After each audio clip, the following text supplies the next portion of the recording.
Dan Mitchell, tell us a bit about yourself. Hey guys, so thanks for having me on, Ross. I am a PT, just like Ross, but I'm at the complete opposite end of the UK, down in Southampton. It's a lot warmer down here, as I managed to experience Glasgow in your gym in January, which I now know hasn't got any heating.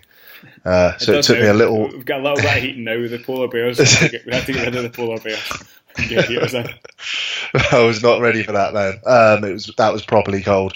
We had a great time up there in your gym and stuff. So, so been in the industry for a little while. Been in once, then left, and then came back again when I realised I was a bit crap the first time round, and spent a lot of money on education and kind of learning about nutrition a bit better and stuff like that. So. Got my own business, Dan Mitchell Fitness, which got 2 coaches working for us. Just about to open our own facility down in Southampton. Mentor for Lift the Bar, which is pretty cool. Kind of just helping PTs get better at the business side of stuff with sales and all this kind of malarkey. In terms of what I do in Dan Mitchell Fitness, kind of got a bit of a reputation for doing physique competition preps and stuff, but actually they probably represent only around about 5 or 10% of our total clients historically, but we've got a fair few trophies to our name, which is pretty cool. What else? I think that's about it, really, isn't it? Yeah, you also model as a doppelganger for Gok at the weekends and make a bit of extra cash on the side. Mate, don't go down this route because it's only going to end badly for you. No, but the reason I wanted to get you on, Dan, is obviously we spent a lot of time chatting and we've Skyped a ton, just conversationally as mates, and every time we talk I feel as if that there's a lot of people who could benefit from the stuff we talk about. Mostly when we speak it's about business, it's about opening gyms, it's about PTing. So I think the PT industry would benefit from listening to some of the stuff we natter about. But the reason that I wanted to get you on is you came up to our gym last January to do a seminar. You brought a lot of your people up. They were all fantastic. I got on really great with all of them, which is always a good sign. Got on great with you and Alad as well. And you've got a ridiculously inappropriate manner with your clients and members, which I find hilarious because I think that I'm probably a little bit inappropriate myself. I think that's probably why we got on quite well. But you spoke at my place about female training considerations during the menstrual cycle, and I think that it's and nutrition strategies that are around about the menstrual cycle, and I think it's an area within the industry that people don't seem to know an awful lot about, and I think that it would benefit a lot of girls to hear your thoughts on those things. I also think that you have been on a stage before, bodybuilding, physique, competing or whatever you call it. You've also coached, like you said, a fair few people into really good shape on stage, and I think it'd be good to talk about the sacrifice and dedication that's required to get there and why it's probably not going to be a good idea for most people. But yeah, so it's mostly just the fact that you're a good laugh. Aside from any expert level stuff, the fact that I like talking to you. I think what I should have done really is do my usual Wednesday night drill. I think it's only Tuesday today, which is slug a few glasses of red wine down and then just get on Skype with like you and I should have done it. I thought about busting open a bottle of whiskey, but then I thought, right, let's keep it responsible this time around. But then, the other thing that you mentioned was that you're a mentor for Lift the Bar, which obviously I'm a part of, and you've went out of your way to pretty much change the lives of a hell of a lot of trainers who have been struggling early on in their careers. And as much as they did the work themselves, you certainly dragged them from a state of just about to leave the industry because they weren't doing well enough to stay in it, to now having decent, flourishing businesses. So, I've always kind of liked that in the sense that you've put yourself out there and helped other people when you just go above and beyond the call of duty, which is cool. I'd like to think that I do the same thing now and then. But anyway, so female training considerations, like what are the main problems that you see, or the main areas of concern for you with females training around about their menstrual cycle? Right, so they're a very complex being, as we've spent most of our entire adult life trying to work them out. Still not managed that, have you? No, never will. But generally speaking, what you tend to find with a lot of women is they tend to use exercise as a bit of a punishment type thing and kind of a balance for kind of food and nutrition or something. And the first thing kind of I always try to address with the kind of exercise side of things is always to try and get a woman to kind of enjoy exercise, what it is really, rather than using it as a tool to kind of beast themselves. Now, around menstrual cycle. Now, there are obviously people who are far more experienced in this industry. People who, like Jonathan Mummett in LTB, obviously, and I think Lyle McDonald's bringing out a pretty hefty book, which will be a good one to read for anybody who's in the industry. It's been on the cards for quite some time, but I've spent some time kind of researching and taught on the Shredded by Science Academy, which was, bit of a big thing for me because, the people I got to teach alongside are just ridiculously clever, and I'm just a bit of an idiot. You're quite harsh on yourself. Let's not like Dan Phillips. Dan's a smart boy, mate, smart cookie. They're pretty much. I think I'm the only one who wasn't university educated. So when I have to present to people like that, it's always a bit. You get that soft southern twang that gives away the illusion that you are university educated. You probably sound better educated than I am. No, I'm just a lowly PT, mate. But it's I spent a lot of time kind of researching, obviously working with a lot of different women from kind of different walks of life, and there's Jane, mum of 3, who's kind of full-time mum, who thinks that she because she hasn't got a full-time job that she's she's not the same as somebody else like Sarah, who works 9 to 5, busy, powerful, kind of high-stress job. But actually running a household is generally speaking pretty stressful when you've got a few kids, and it often kind of gets kind of overlooked, and certainly around for us guys, it's hard for us to understand the kind of hormonal cycle and how it affects. And I know a lot of my close mates and stuff who just kind of want to leave the house for 3 to 4 days at a time because they're just not really too sure how to handle things. And actually what I tend to find with a lot of the ladies is they actually don't really know how to handle their symptoms and how to get on top of them, and how you hear them saying, I just feel a bit crazy for a few days and things like this, but there's such a mad rush of hormones in that time, in the different phases and stuff, which I won't go into today, but it's quite difficult for them to kind of grasp or get control of things. And you can see a lot of the girls kind of end up, I say girls, women, they kind of end up going towards comfort foods and stuff like that. And we've done a lot of presentations on how stress and things can really affect your choices of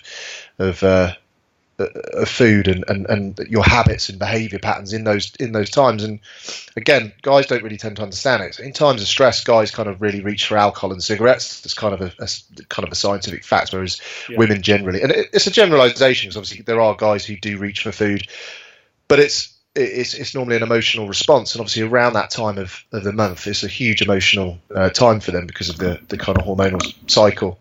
But there are ways and means that girls can kind of get on top of it, and a lot of women kind of it's a real individual thing. Some women, feel strong as hell. They want to go and smash the gym, and they feel like they want to take on the world, and they feel great for it. That's quite rare in my personal experience. What I tend to find is a lot of women kind of feel just a bit drained, really, a bit knackered, a bit tired, stressed and fed up and stuff. And actually, training is kind of the last thing on their minds, but they feel like they have to. Not train per se, but exercise in certain different ways. I'm guessing kind of the people who are going to be listening to this, they're going to look at more sort of exercise like to train and to get themselves into good shape and strong and stuff. Yeah, I think that's probably a good thing to mention, is that most people that listen to this are going to be people who train with you, people who train with me, for the most part, and they're going to be people who predominantly use resistance when they're training. They're lifting weights is essentially the people that we coach. Yeah, exactly. So, when we talk about exercise, I'm not talking about things like body pump and stuff, but it's relevant to those people. It's we're all pretty much 99% the same anyway, except for a few things on the front of our chests and down in between our legs. We don't differ that much. And in terms of training, exercise and stuff, generally speaking, a lot of people, I personally think, do a little bit too much at the start, and they're not quite conditioned to it anyway. And so the way I train people is I tend to strip things right back a little, right back and then start them from scratch effectively. But yeah, so going back to kind of those times in a month and stuff, there are some strategies which I kind of implement, and the girls who kind of feel struggling with nutrition, they feel like they want to eat chocolate and stuff, is have it, like they can eat it. And actually around that time of the month, you can actually get away with more, so you are actually expending more calories. I'm looking at you and saying you're expending more calories, like you have a menstrual cycle, which I know you kind of do, but it's more like a Scottish rage. So but in terms of a female menstrual cycle, just when I get a big bill through, that's how I feel as if I'm on my time in a month. Yeah, mate, I know those feelings actually. But actually, that about between 3 and 7 days a month, generally a woman can get away. It depends on the individual. We can get away with eating more food, and because they're actually expending more calories at rest.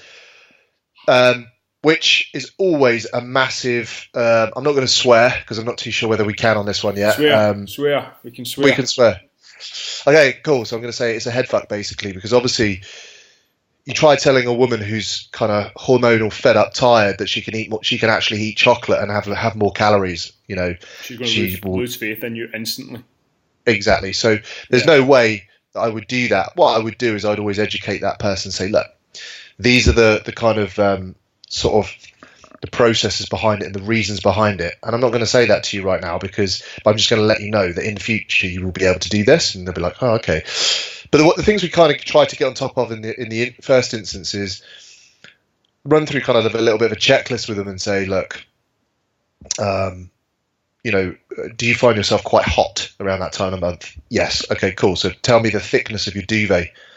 And they either slap me straight in the face for asking personal questions, or they set their husbands onto me, and I've had a fair few. No, I'm just kidding. They generally speaking, what they'll be like, because I don't know about you, mate. I mean, I know you live in probably the coldest part of the world. It's the third time you've cracked a joke about how cold it is in Scotland. It's a new patter. I still struggle to go for a pee after being up there. I genuinely thought one of your members was going to, one of the girls was going to die in the gym that day. She's sitting there shivering, chittering, and I eventually went over and threw my jacket on her. It's like, get some heat amongst her. She is not currently safe, but that was probably poor planning on your part, coming up to Scotland in the middle of January to put a seminar. It did start snowing as well, which was couldn't have literally put an icing on a cake, which was more appropriate. No, but yeah, so what you'll find is, so go back, now, for me, I have a fan. It's like 6 degrees outside. I have a fan on. I had to buy an air conditioning unit this year because I just cannot sleep if I'm hot. And my duvet is like a 4.5 tog. And you'll find a lot of guys, they'll be like, oh, I'm so hot at night. And I'm like, why have you got a thick duvet? It's like, because the wife wants one. Yeah. And girls will go to bed. Not all girls. It's not just a lot will go to bed in full pajamas and a really thick duvet and be like, I'm freezing. But around that kind of time of the month, I'll be like, okay, so are you sleeping poorly? And the general answer will always be yeah. I'm restless. Are you hot? It's like, yeah, but there's no change is made, so we simply just make a small change, like get a summer duvet on, and there should be that will help and be so you'll be cooler. The other thing around sleep as well is I tend to find things like I personally use a bedroom fan because of the white noise, because it's just that kind of low volume consistent noise, and it's kind of soothing really. So I tend to put that in as well. So get them to get a not a cheap desk fan, because they're kind of noisy, but I get them to buy a desk fan, and that kind of dull noise. A lot of girls don't actually. They're like, no, that'll just piss me off. Yeah. But it's another to the tool belt.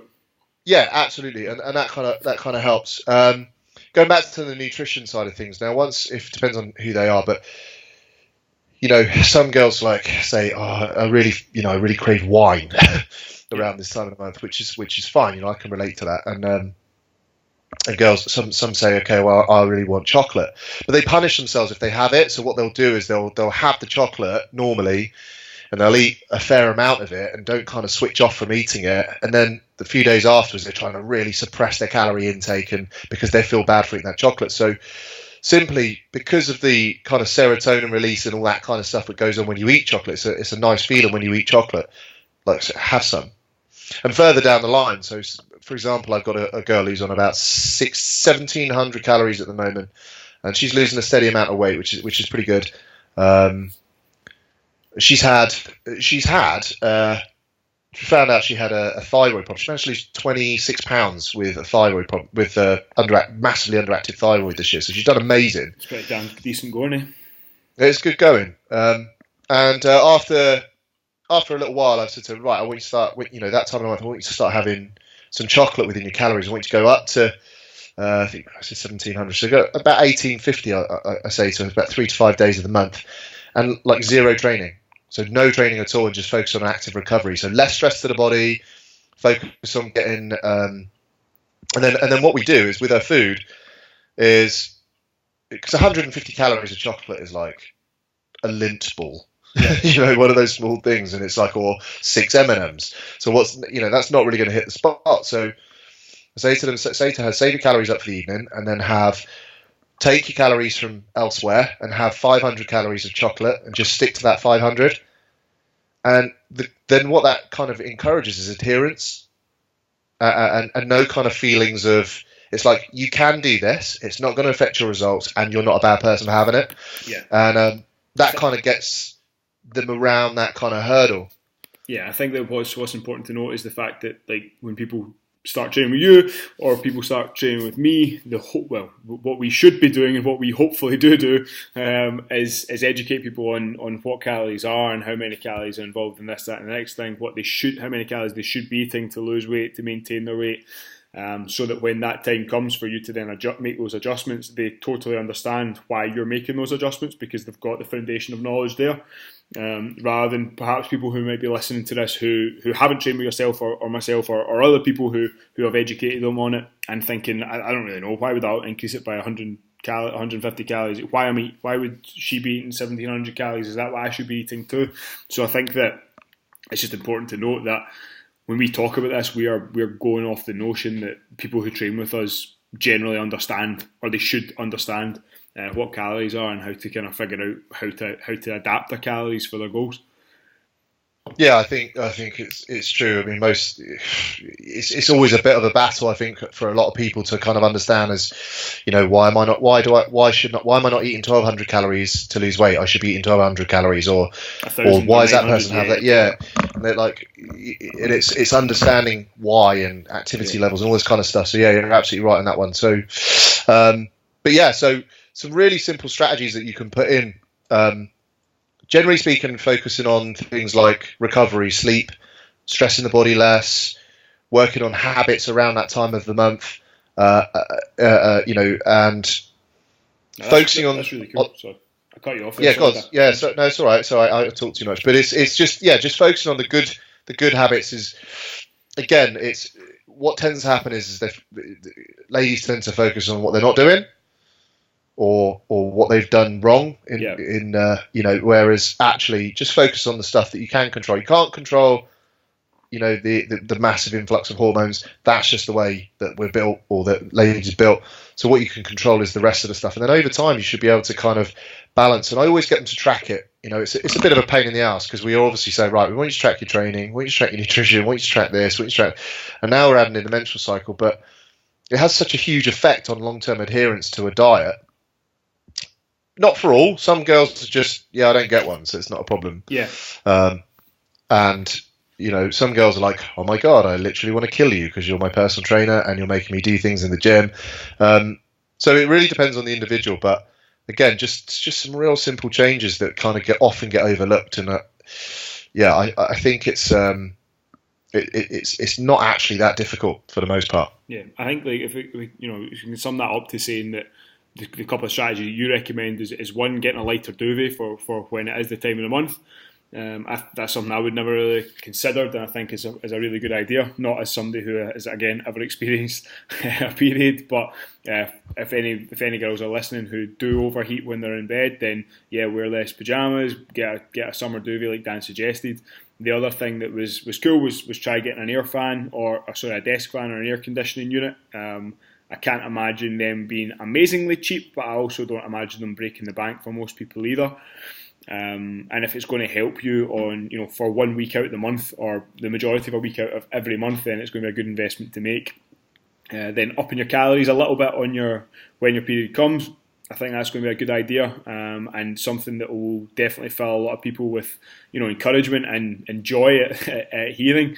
One of the things that I experienced when training females, Dan, is that they gain weight. They typically gain weight during the period, and the week after it comes back off. So something that I've dealt with many times is that they come into us and they come into me in the gym and they say, Ross, I've gained, I've been losing weight the last 3-4 weeks and I've gained 2 pounds this week, or I've gained 4 pounds this week, or whatever. And I'm always kind of like, right, relax. To the point now where I generally say it to females when they first start with us, if weight loss is their goal, like, look, you'll most likely lose weight up until the week before your period or the week of your period, and then your weight loss will probably plateau and might even go up. But the week after, it will come back down. So we tend to try and focus on measuring their weight on a kind of monthly basis rather than a weekly basis, because it undulates too much. Have you got any kind of comments to make about that, or any thoughts on that, or experiences dealing with the same thing? Yep. Okay, let's move on then to the next subject. It's always, I think a lot of guys tend to find it a little bit difficult to kind of broach the subject with girls, and I used to, but now I'm just like really forward about it. Like you say, it's just it is what it is. You can't it's just a water. It's just water.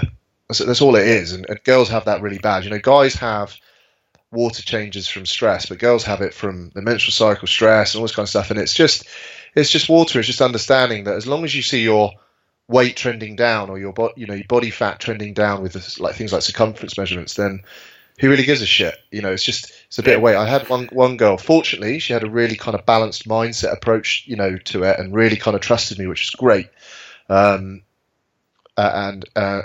she, over time, she got some absolutely phenomenal results. She actually did amazing on her own. She was like 18 stone at one time, and I went to her wedding last year, and she just got herself into the most brilliant shape. She actually lost most of her weight actually before she met me, and we kind of just carried that on. She did awesome.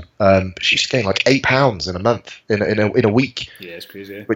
Which is a lot, and I was like, what? But it was very much. But I've gained 8 pounds, but I understand, and that really was the high. I've never seen that before. Like 8 pounds is a lot. Yeah, I think I've the next week seen straight between down. 4, maybe 6 at the most.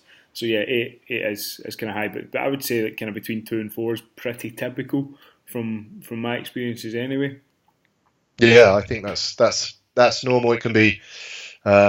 I think quite fortunate if it maintains and then if it's quite lucky, but yeah, it's just learning that actually just as long as you see a downward trend, it doesn't really matter, and that's the same with anybody really. This is the same with men and women. It's just it doesn't really matter what it on a weekly basis as long as you see it trending down. Yeah. So the take home message here is that females, you are most likely going to gain weight in the week of your period. It should come back off the week after. Don't worry about it. Yeah, 100%. One thing I think, which we're probably going to move on in a minute, but I think there's a few recommendations which I've got. I'm happy to kind of pass out at any point, mate. So, but I think the biggest thing with the kind of weight, the weight gain and loss thing with women is normally to try and get a woman to take a picture, like take progress pictures. I would never used to ask. DMF members, but now I make it compulsory. They don't go anywhere. They literally just sit on their own folder. Yeah. And the reason I get people to take pictures now is, and I kind of make them do it for themselves. Nobody else gets to see them, unless they absolutely don't want to, obviously. is because scales can say one thing, but your pictures will never lie. So the scales will, you could jump on a set of scales and, you know, your weight could be doing all sorts of funky stuff because of water and stress and shit sleep, whatever, menstrual cycle. But a picture will show so much more. We were running an online program, and the girls, it's compulsory that the girls post up their pictures as progress pictures. And some of the weights have just fluctuated so much, you know, like maybe 2 kilos in 8 weeks has come off, but the pictures are ridiculous of the progress. So my advice to anyone sort of listening is it doesn't matter where you put them, whether you just keep them to yourselves, but always just get good quality pictures in unflattering lights. It shows every nook and cranny off. And I guarantee you, if you follow the process and you trust the process and just be consistent with it, look at the pictures after 4, 6, 8, 12, 16 weeks, and nothing will feel good as better as seeing those, because the numbers on the scale will just become irrelevant when you see those progress.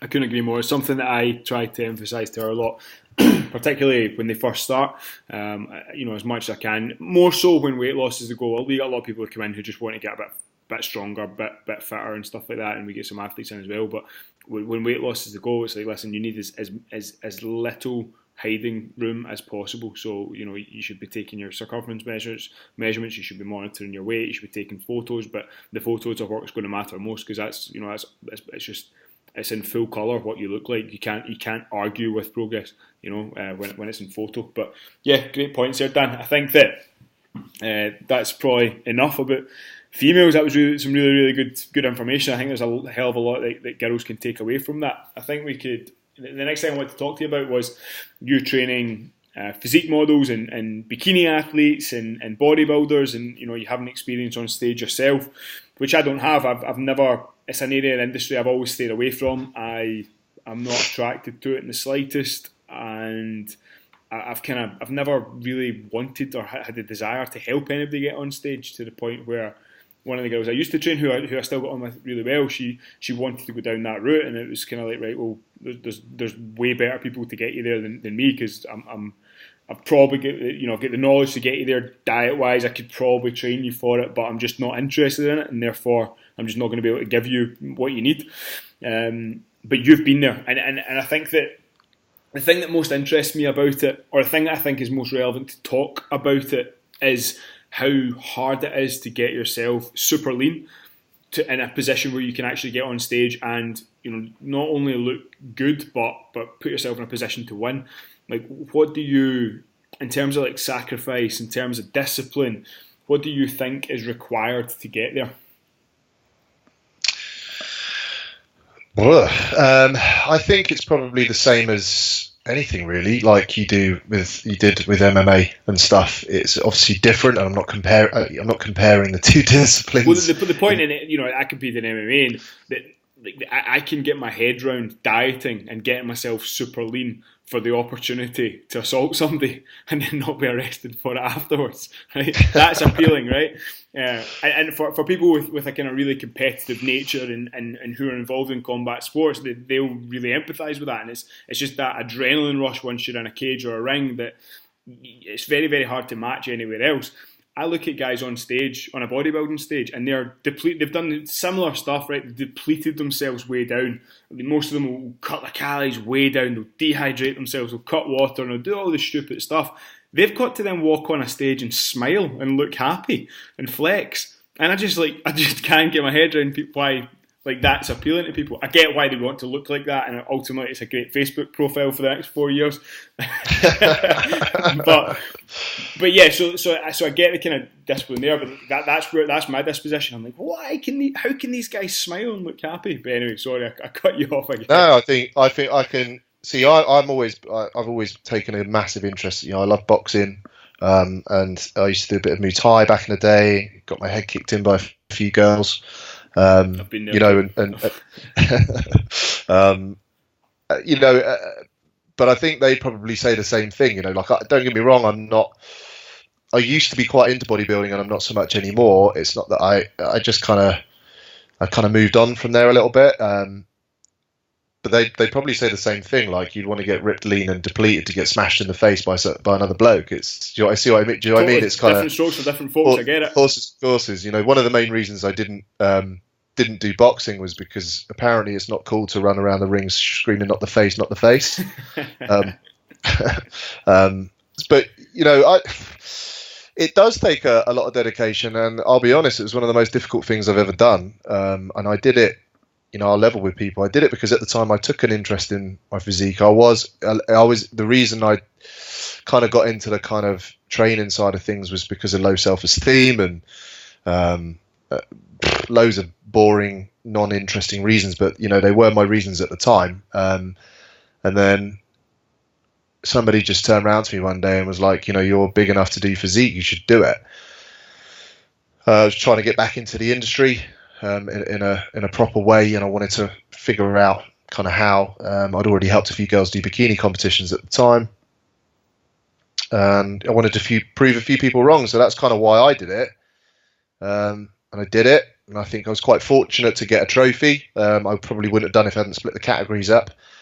The kind of experience just left me sort of looking at it and going, cool, I've done that, I've ticked that box now. I'm you know, don't get me wrong, in terms of comparing where I was there to the kind of major guys in the industry, it was, you know, not even close, but you know, came home with you still got up there. You were still, you know, I've seen the pictures, you got up there, you were shredded, you got a trophy.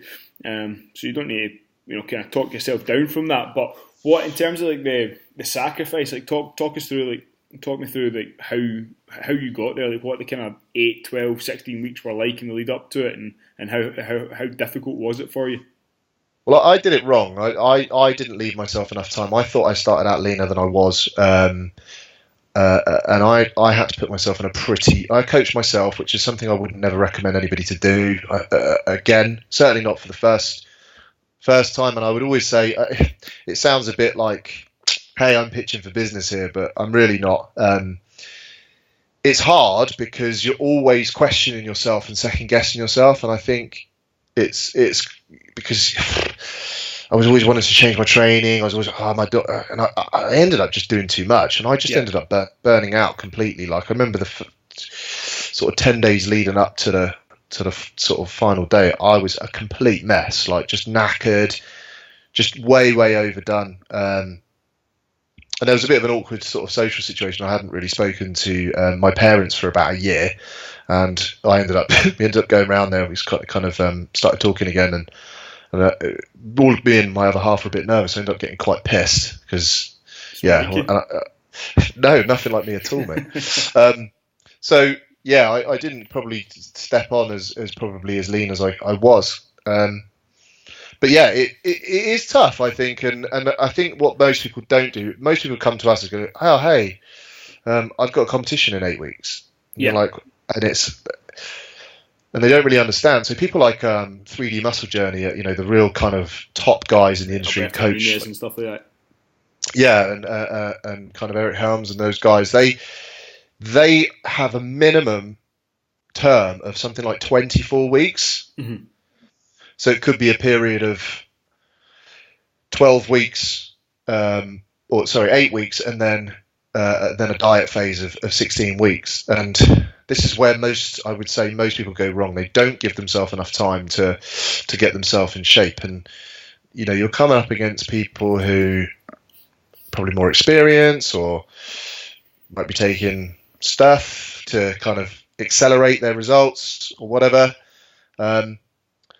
So that's generally what I would say people kind of make a mistake of. And I don't think there are many people who kind of train that well when they're doing competition preparation. So I haven't trained anybody bodybuilding. I've only done physique stuff. I think Alad has helped somebody do a bodybuilding comp.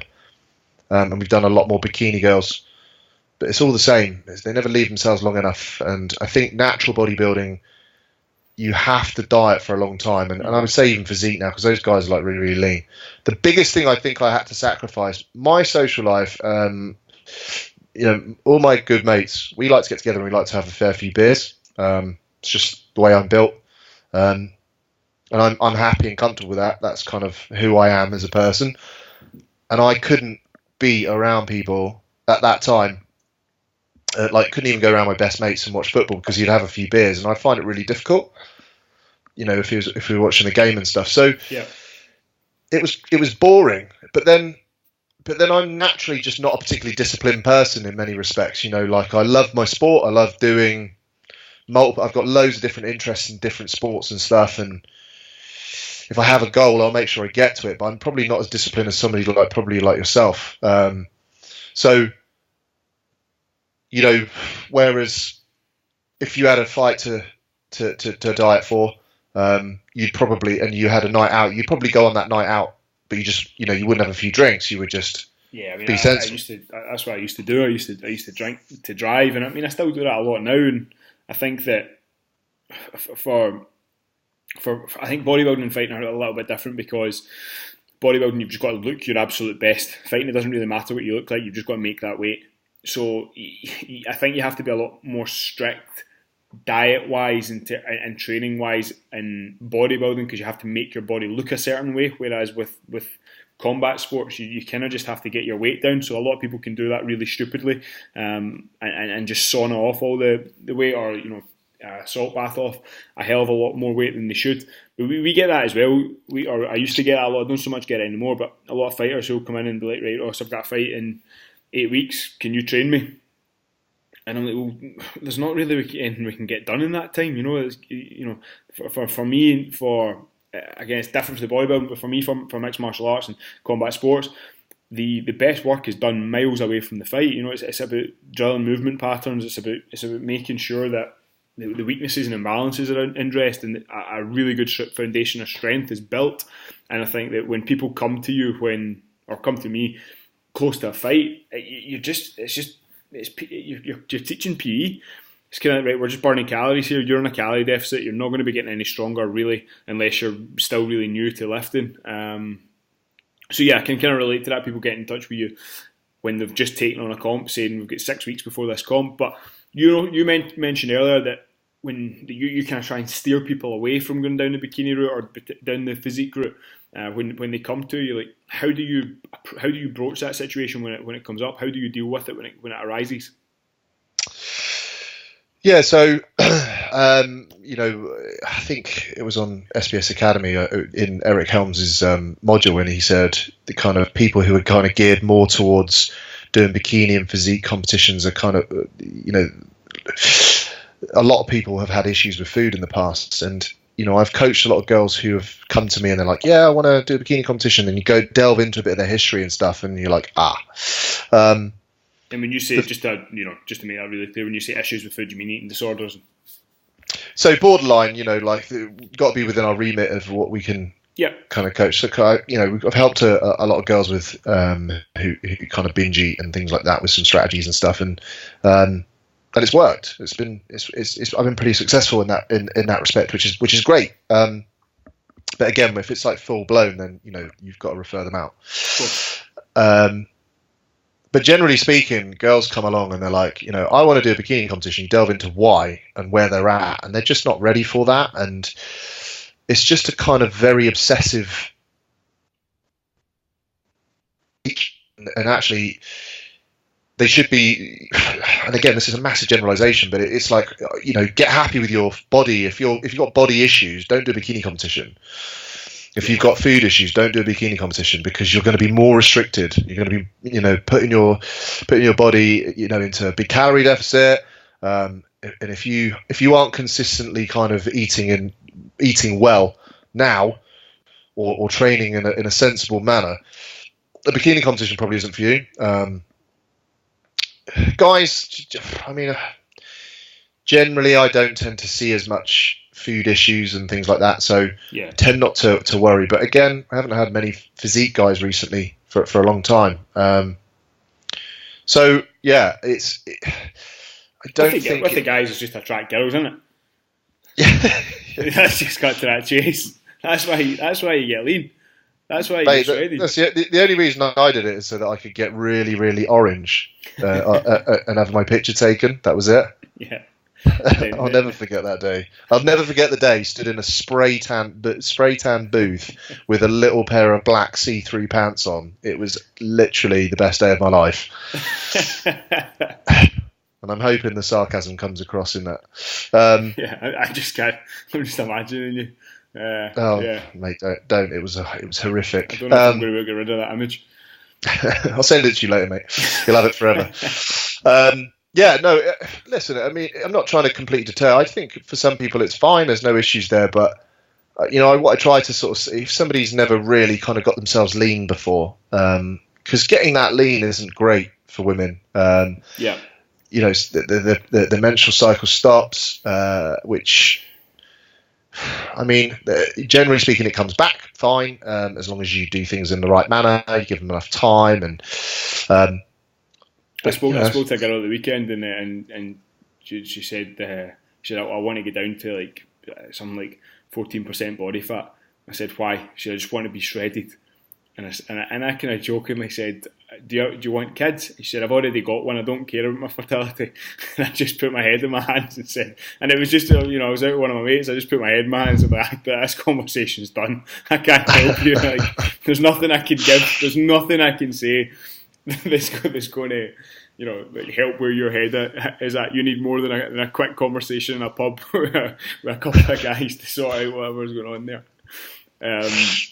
But I think the other thing I wanted to talk to you about, kind of lastly before we close out, was that you've got a very interesting Instagram. I think what I see a lot of at the moment on Instagram and on social media is people pretending that they're master chef and people putting pictures of food up, hashtag food porn and all the rest of it, and searching for the latest and greatest recipe books. And whilst there are some brilliant recipe books out there, and it really does serve a purpose to vary your meals and to make sure that it's interesting and tasty as possible, I think with your hashtag anti-food porn campaign, I find it really interesting. And what you do is you post pictures of really plain, boring-looking food that ticks the boxes. And you make a joke out of it, so which shows that you're aware that it's not the kind of done thing, and you're trying to kind of zig while or zag while the industry zigs or whatever.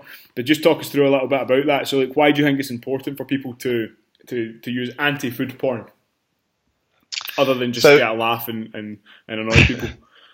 Well, it's a little bit of a dig. So, like, we run a Facebook group which has got a lot of fitness professionals in there, but it's got a lot of Joe public manner. It just. Sorry, Dan, I lost you there for a wee second. Am I back? You got me? Yeah, I've got you. So you said you run a Facebook group that's got a lot of people in the industry in it.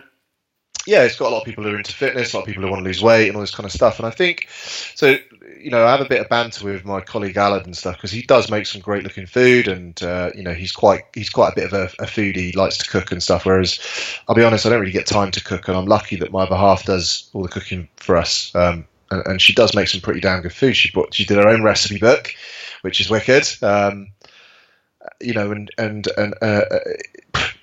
what I tend to see is, you see all these fitness models, fit pros pulling out all these amazing, beautiful looking food, and they might be in shape or they're whatever. And to me, like, if I was sitting there and I had kind of yo-yo dieted all my life, or I wasn't overly happy the way I looked and felt about myself, and then you look and you think, I need to eat like that to get in shape, or when really,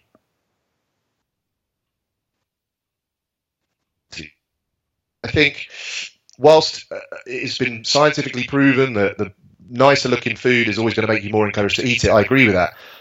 I would say probably about 80% of people just don't have time to dick around making beautiful looking food. Yeah. It should, the way I look at it is, make food that tastes good. As long as it's nice and it's palatable, it's not boring.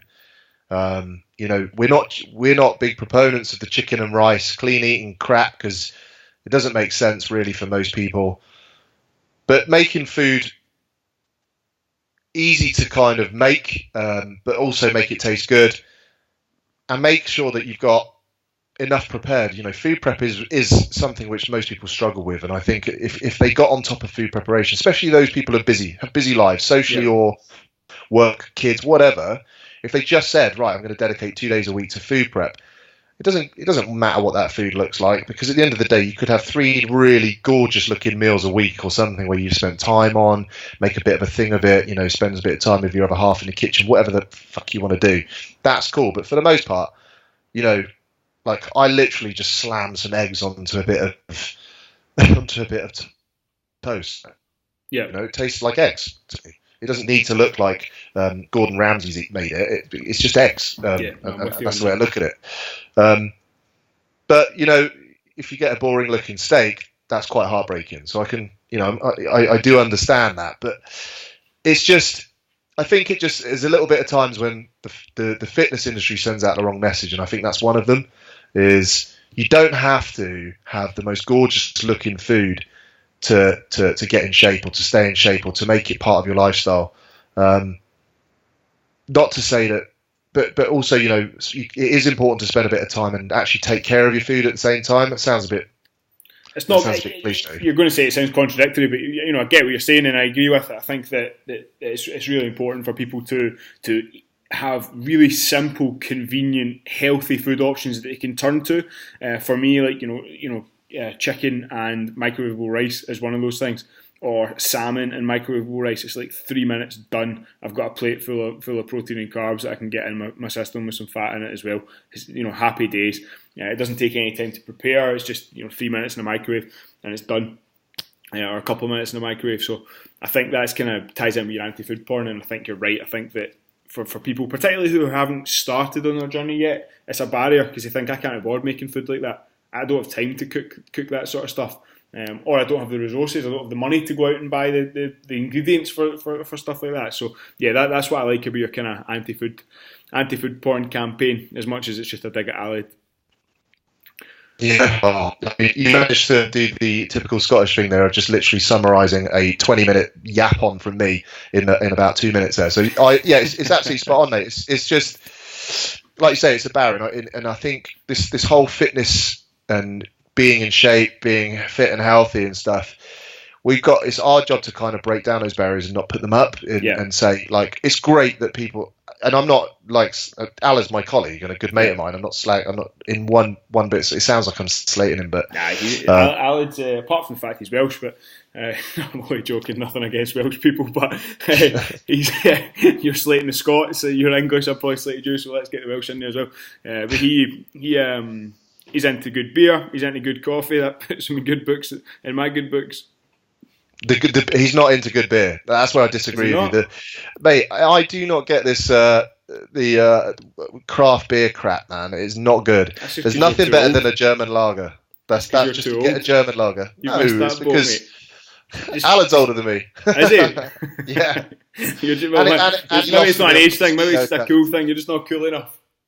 But yeah, no, I think that probably it's probably a good time to wrap up, Dan. I think that that's been a great contribution from you. I really appreciate you taking the time out to speak to me and to share your thoughts. I think, as you mentioned Jonathan Mummert at the start, who's putting out some amazing stuff, and Lyle McDonald, who is about to release what will probably become known as the handbook for female nutrition during a menstrual cycle. But I think that in the UK, we're hard pushed to find somebody who's better than yourself, or certainly I don't know anybody who's as qualified as yourself to speak about those things. So it was great to have your opinions on that, and I think that hearing your talk about, or your bit about people when they're getting on stage and the sacrifices it takes, and why it's probably not a good idea for people to do it, or why they should maybe think a little bit deeper into why they want to, and then the food porn stuff was great as well. So yeah, thanks a lot. Thanks for having me on, buddy. I appreciate it.